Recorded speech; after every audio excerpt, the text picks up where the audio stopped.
साथ संगत जी, प्रेम से कहना, आज लगभग 1 साल बाद इसी स्थान पर दोबारा आप सबके बीच में इस समागम के रूप में शामिल होने का अवसर मिला है। इस इंटरनेशनल सेंटर के यही वेन्यू लास्ट ईयर जहाँ निरंकारी यूथ सिंपोजियम और फिर नॉर्थ अमेरिका का विशाल समागम हम सब ने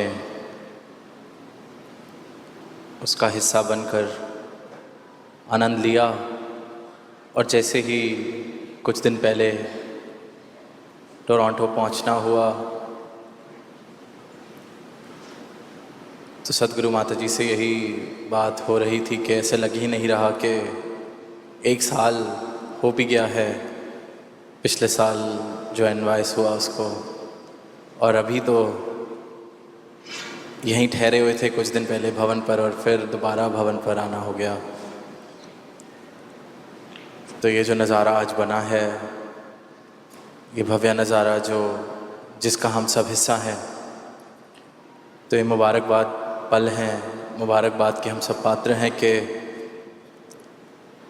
इस पल, इस क्षण सदगुरु की उपस्थिति में निरंकार दातार के हम यशोगान में शामिल हैं। भक्ति की राह पर किस प्रकार से चला जाए, ऐसे अनेक विद्वान संतों ने अपने भाव प्रकट किए। अलग अलग तरीके से आवाज़ दी गई इस एक के प्रति जागृत होने की। और जब भी इस आध्यात्म की राह का, आध्यात्म के मार्ग का जिक्र होता है, स्पिरिचुअलिटी का जिक्र होता है, परमात्मा का जिक्र होता है, तो अक्सर एक सवाल जो आना लाजमी भी है कि इस सब की आवश्यकता क्या है, इस सब की ज़रूरत क्या है, क्यों मुझे जीवन में परमात्मा को शामिल करना है, क्या ही हो जाएगा ऐसा। क्योंकि इंसान कारण जानना चाहता है हर चीज़ का। Man is a rational being. हम सब तार्किक जीव हैं। अगर हमें किसी चीज़ का कारण समझ में आता है तो वो चीज़ करनी आसान लगती है, क्योंकि बुद्धिजीव हैं। तर्क काफ़ी हद तक हर एक विषय में हमें चाहिए होता है, और ये तार्किक बुद्धिजीव होने के कारण ही कितनी सारी ऐसी, जब हम द प्रोसेस ऑफ एवोल्यूशन को देखते हैं तो वही वहाँ पे भी इस तार्किक बुद्धि ने ही एवोल्यूशन की तरफ बढ़ते गए। किस तरह आग की डिस्कवरी की, fire was discovered, wheel was discovered, and today we see the world as it is. तो कहीं ना कहीं we are all rational beings and we are all very proud of it, and we should be, because that is one of the highest qualities of being a human. तो rational being होने के कारण हम हर चीज़ का rational जानना चाहते हैं, कारण जानना चाहते हैं, तर्क जानना चाहते हैं कि क्या ही, what is the rational behind spirituality? What is the rational behind talking about the truth? What is the rational behind talking about letting yourself go? तो इस राह पर, इस मार्ग पर क्यों अधिकतर लोगों की शुरुआत उस क्यों से होती है? और वो बहुत मुबारक है, क्योंकि जब वो क्यों से शुरुआत होकर उस राह पर पहुंचा जाता है जब वो क्यों और रहता नहीं मेरे जीवन में, तो फिर आनंद भी बेहिसाब, अनंत आनंद का मैं पात्र बन जाता हूँ। अब इंसान जब अध्यात्म की बात की जाए, परमात्मा की बात की जाए, इस अविनाशी की बात की जाए, तो ज़रूर अपनी रैशनैलिटी को, अपनी तार्किक बुद्धि को प्राथमिकता दे के सवाल पूछता है। पर इंसान जो जीवन जी रहा है, उस जीवन को जीते जीते वो कितनी बार ऐसी नादानियां करता है जहां वो अपनी तार्किक बुद्धि से उन नादानियों को देखे तो खुद से ही पूछ बैठेगा कि ये मैंने क्यों किया। अपने जीवन में चाहे मैं खुद एक तार्किक बुद्धि जीव हूं, despite being a rational being, I often make certain irrational choices, certain irrational decisions, and I keep on repeating those irrational acts. I keep on making those irrational choices.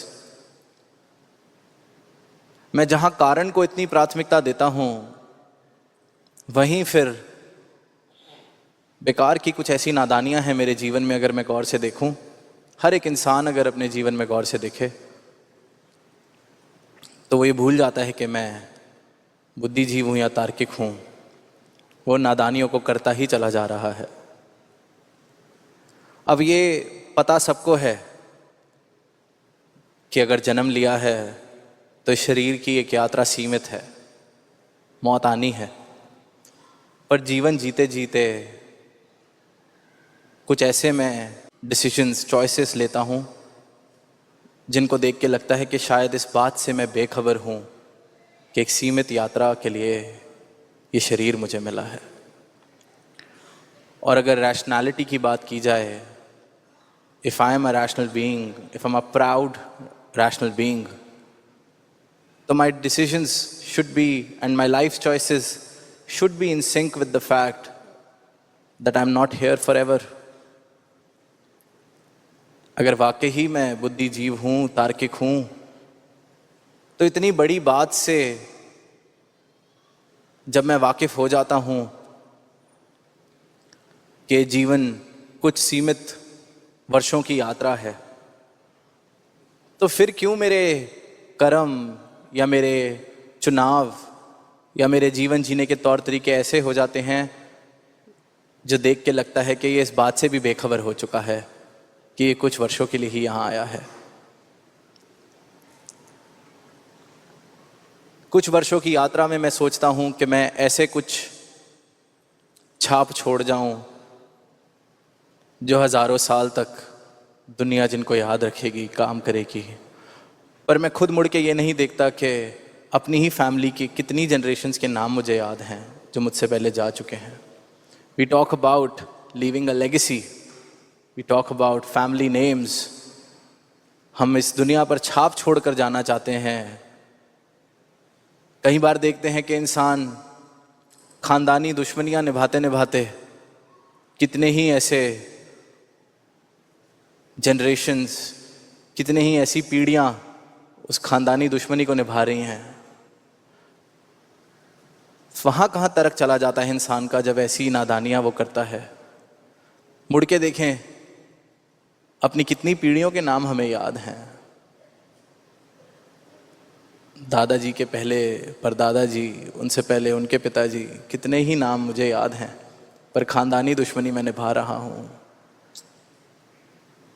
तौर तरीके जो इंसान ने सीख लिए हैं, जात पात के, ऊंचे नीचे के, सिखा गए जो सिखा के जाने वाले थे, उनके नाम मुझे बेशक याद नहीं, पर वो नादानियाँ मैं दोहराए जा रहा हूँ। वहाँ मेरा तर्क कहाँ चला जाता है। जीवन में मैं सुखी होना चाह रहा हूं, आनंद प्राप्त करना चाह रहा हूं। सभी इंसान यही चाह रहे हैं। Rational beings, we want to maximise our pleasure and minimise anything which is the opposite of pleasure. पर फिर भी उस प्लेजर को हासिल करने के लिए, उस पीस को हासिल करने के लिए जिन साधनों का मैंने इस्तेमाल किया है, जिन साधनों का मैंने आधार लिया है, उन साधनों से मैं निरंतर ये सीख ले चुका हूं कि ये कुछ समय के लिए तो मेरे काम आते हैं, पर फिर मेरी अवस्था वही, सुकून फिर गायब, आनंद फिर गायब। पर फिर भी मैं उन्हीं साधनों की तरफ दोबारा दौड़ता हूं। वहां मेरा तर्क कहां चला जाता है? देखते हुए, जानते हुए वही गलतियां, वही नादानियां मैं दोहराता जाता हूं। पहले शायद एक अच्छी यूनिवर्सिटी में एडमिशन, मुझे लगा सब कुछ मुझे दे देगा अपने जीवन में जो मैं चाहता हूं। फिर एक अच्छी नौकरी, फिर अच्छा घर, अच्छा परिवार। मेरे साधन वही के वही, इम्पर्मानेंट, मिथ्या जिसको कहा गया है, माया जिसको कहा गया है। हर बार बस उसका एक रूप मैं बदल देता हूं। The object of my desire changes, पर मैं वही नादानी। हर चीज को प्राप्त करने के बाद कितनी देर तक मैं ये कह सकता हूं कि इस चीज ने इतने दिन तक साथ निभाया, इस चीज से प्राप्त किए गए सुख ने, आनंद ने इतने दिन तक मेरा साथ निभाया। पर फिर वही नादानी, फिर वही दौड़। तो हैरानी इस बात की दौड़, तो हैरानी इस बात की होती है कि इतना तार्किक जीव, इतना बुद्धिजीव जो हर चीज में कारण ढूंढता है, वो अपने जीवन में जीते जीते अपनी नादानियों को क्यों नहीं देख पाता? इन नादानियों के पीछे का कारण क्यों नहीं पूछता कि मैं कर क्या रहा हूं? पढ़ता हूं कि जे सुख को चाहे सदा शरण राम की ले। सुख को चाहता भी सदा हूं, पर राम की शरण क्या है ये मैंने जानने का प्रयास भी नहीं कभी किया। कबीर सब जग निर्धना, धनवंता ना कोय, धनवंता सो जानिए, जापे राम नाम धन होए। धनवंता में ही होना चाहता हूं। कोई नहीं ऐसा इंसान मिलेगा जो कहेगा कि धनवान होना है और वो इनकार कर दे। पर फिर भी राम नाम धन सुना है, पढ़ा है, पर उसका कारण मैं जानना चाहता हूं। बहुत मुबारक है कारण जानना, पर उस कारण को जानने से पहले जो नादानियां मैं दोहरा रहा हूं, खुद से उसका कारण पूछूं कि मिल क्या गया, प्राप्त क्या हो गया। इस बार फिर क्यों उस नादानी को दोहराने के लिए मैं तैयार बैठा हूं। I am a proud rational being, then why am I being so irrational with my life choices? Why am I being so irrational with the way I am living my life? जिन रिश्तों में प्यार की महक आ सकती है, प्रेम भरे पल जिए जा सकते हैं, प्रेम के साथ पूरी उम्र बिताई जा सकती है, सिर्फ और सिर्फ प्रेम का अनुभव किया जा सकता है जिन रिश्तों में, वहां पर भी मैं अपनी मैं को इतना बड़ा होने देता हूं कि कई बार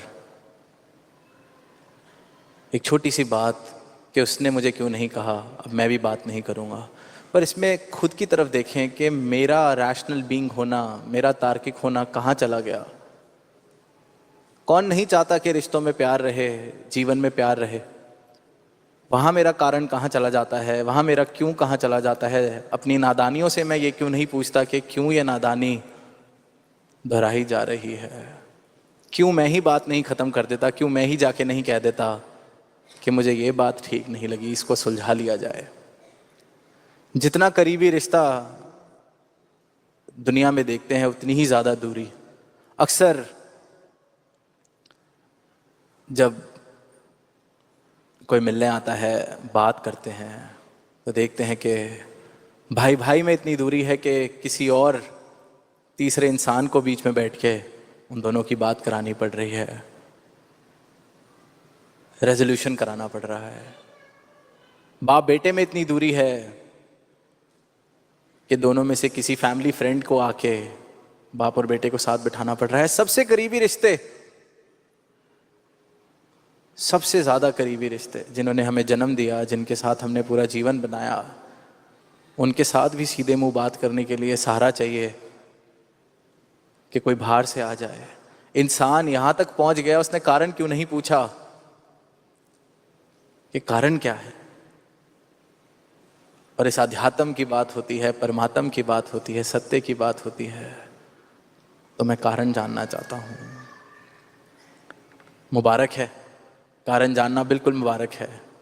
पर दास चाहेगा कि पहले अपनी नादानियों का कारण हम खुद से पूछें कि मैं क्यों कर रहा हूं, क्यों दोहरा रहा हूं, मिल क्या गया है, प्राप्त क्या हो गया है, और क्या ही प्राप्त हो जाएगा। और जिस वक्त अपनी नादानियों को ढूंढ कर, पहचान कर उसका कारण मैंने पूछ लिया, तो ऐसा हो ही नहीं सकता कि मेरे अंदर से सत्य को जानने की जिज्ञासा या पुकार ना आए। क्योंकि मैं देख लूंगा कि मेरा सारा का सारा जीवन, जिन चीज़ों पर मैंने आस लगाई है, जिन चीज़ों के भरोसे मैं जीवन को सुंदर बनाना चाह रहा हूं, वो सब का सब नश्वर है, इम्परमानेंट है।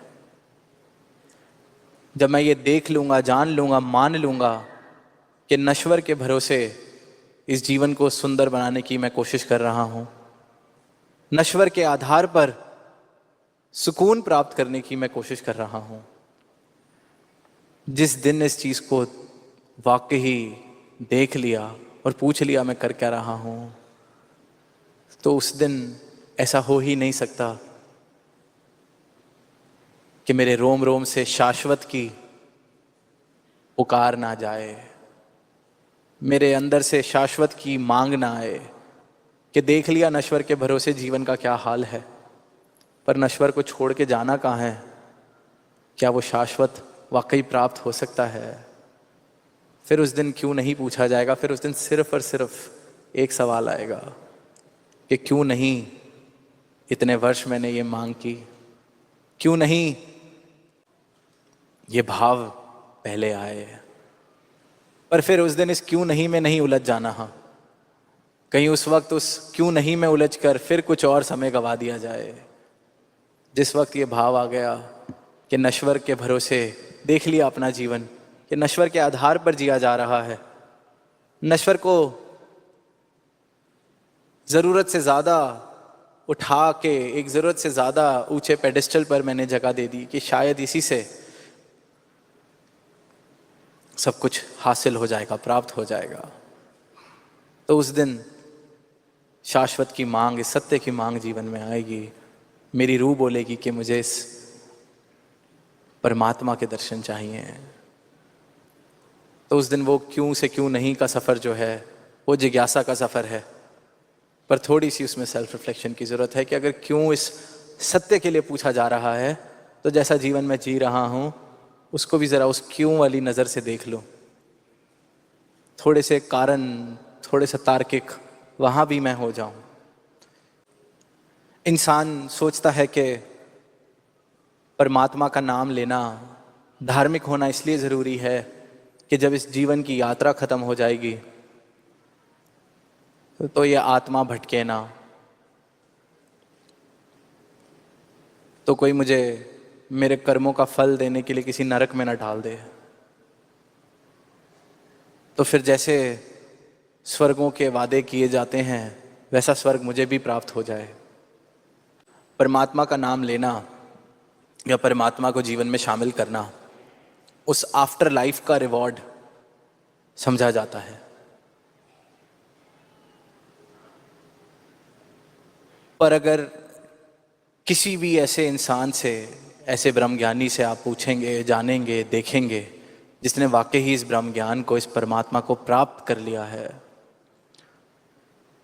वो कहेगा उस अंतिम श्वास की तो अब चिंता ही नहीं है, सारा का सारा स्वर्ग यही मिल गया है, सारे का सारा आनंद यही मिल गया है, मुक्ति यही मिल गई है। तो धार्मिक होना, धार्मिक बातें कर लेना कतई नहीं है। धार्मिक सही मायनों में उसी को कहा जा सकता है जिसने वाकई ही इस सनातन सत्य को प्राप्त कर लिया है, इस इटर्नल ट्रूथ को प्राप्त कर लिया है। एक कहानी दास ने पढ़ी पीछे यूरोप में भी सांझी की कि एक ऐसे ही इंसान अपनी जीवन यात्रा पूरी करके अब वो खड़ा है दरवाजे पर, जहाँ दो दरवाजे हैं, एक स्वर्ग का एक नरक का, और उसका हिसाब किताब चल रहा है कि इसको कहाँ भेजा जाए। तो वो जो हिसाब किताब रखने वाले ऑडिटर, अकाउंटेंट, जो भी उनको हम कहना चाहें, वो लेखा जोखा कर रहे हैं उसका, और सारा निष्कर्ष निकाल कर उसको कहते हैं कि जैसा जीवन तूने जिया है, जैसे तेरे कर्म रहे हैं, तुझे तो नरक में ही जाना पड़ेगा। तो वो इंसान जिसका लेखा जोखा किया जा रहा था, वो सामने से बोलता है कि तुम होते कौन हो मुझे नरक में भेजने वाले? मैं तो सारा जीवन नरक में काट के आया हूं। मेरा पूरा का पूरा जीवन जितना मैंने जिया है नरक में ही जिया है। ऐसा कोई काम नहीं है जो मैंने नहीं किया जो मुझे नरक की तरफ ना धकेले। लूटपाट, खून खराबे, सब कुछ करके आया हूं, खुशी के 2 पल भी नहीं देखे, तुम क्या मुझे नरक भेजोगे? मैं तो सारा जीवन ही नरक में काट के आया हूं। अब उनकी ईगो हर्ट हो गई जो लेखा जोखा कर रहे थे कि इसने गिड़गिड़ाया नहीं हमारे आगे कि मुझे माफ़ कर दिया जाए, क्योंकि वो भी अब छोटे मोटे अकाउंटेंट नहीं, स्वर्ग और नरक का हिसाब करने वाले पूरी उम्र वेट करते हैं कि कोई आए ऊपर, फिर उसका हिसाब करें, फिर वो सामने हमारे बैठे, झुके, लेटे। अब उन्होंने अंदर से इस केस स्टडी को पेश किया, तो वहाँ से फाइनल डिसीजन मेकर को खुद आना पड़ गया। हाईएस्ट अथॉरिटी, अब उसको परमात्मा कह लें, दूत कह लें, जो मर्जी कह लें, वो आ गए। जब केस सुना, कहते इससे तो मैं खुद मिलना चाहूँगा। तो वो कहते क्या बात है? वो कहता है कि ये मुझे नरक भेजना चाह रहे हैं और मैं इनको बस इतना ही कह रहा हूँ कि तुम होते कौन हो मुझे नरक भेजने वाले? मैं तो सारा जीवन ही नरक में बिता के आया हूँ। अब आप सामने से जो अंदर से बाहर आए हैं वो कहते अच्छा चल जा, तेरे को स्वर्ग भेजा। कहते तुम स्वर्ग भेजने वाले भी मुझे कौन होते हो? स्वर्ग भेज के तो देखो, तुम्हारे स्वर्ग को भी मैं नरक बना दूंगा, क्योंकि ये मैं हूं जिसने जीते जी 2 पल प्रेम के नहीं देखे, स्वर्ग के नहीं देखे। वो फिर उम्र बिताने के बाद, यात्रा पूरी करने के बाद स्वर्ग के सपने कहाँ से देखने लगे? तो कहते हैं उस केस स्टडी का अभी तक ये हाल है कि वो अभी तक उस गेट पे खड़ा है और डिसीजन नहीं किया जा रहा कि उसको स्वर्ग में भेजें या नरक में भेजें। अब कहानी हंसी भी आती है, मन भी बहलता है, पर बात समझने वाली ये है कि मुक्ति, स्वर्ग, नरक, ये कोई बात की बातें नहीं। सदगुरु अपना ब्रह्म ज्ञान देके इस परमात्मा से मुझे आज इस पल रूबरू कराते हैं। भक्ति के मार्ग पर आज ही मेरी यात्रा की शुरुआत करते हैं। इस बात का बोध मुझे इस पल में करा देते हैं कि मन तू ज्योत स्वरूप है, अपना मूल पहचान। अब पहचान ले और एकमिक हो जा, यही स्वर्ग है। और जिनके जीवन में परमात्मा इस रूप में बसा है, उन्होंने वाकई ही जहां जहां गए हैं स्वर्ग बसाया है। जहां जहां गए हैं आनंद की लहर अपने साथ लेके गए हैं। जीते जी मुक्ति वाला जीवन उन्होंने जिया है। तो ये सवाल कि क्या कारण, क्यों जाना जाए, क्या ही जरूरत है, क्यों अध्यात्म या सत्य की मुझे जरूरत है, तो दास सिर्फ इतना ही कह के वाणी को विराम देगा कि क्यों नहीं आज ही मुक्त हो जाएं, क्यों नहीं इसी पल में स्वर्ग में वास ले लें, क्यों नहीं इसी पल में अपने जीवन को प्रेम की खुशबू से महका लें, क्यों नहीं सही मायनों में इस जीवन को संवार लें। प्रेम से कहना, आनंद।